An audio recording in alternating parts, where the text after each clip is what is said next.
అపానే జుహ్వతి ప్రాణం ప్రాణే పానం తథా పరే ప్రాణాపానగతిరుద్ధ్వా ప్రాణాయామపరాయణః. 29వ శ్లోకము జ్ఞానకర్మ సన్యాస యోగము.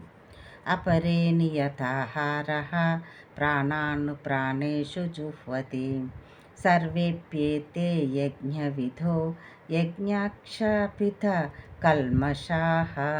30వ శ్లోకము జ్ఞానకర్మ సన్యాస యోగము. కొందరు యోగులు అపానవాయువునందు ప్రాణవాయువును, మరికొందరు ప్రాణవాయువునందు అపానవాయువును హవనము చేయుదురు.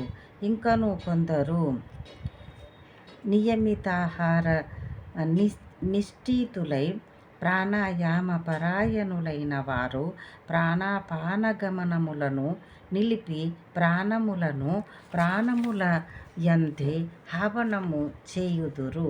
యజ్ఞవిధులైన ఈ సాధకులందరును యజ్ఞముల ద్వారా పాపములను రూపుమాపుదురు.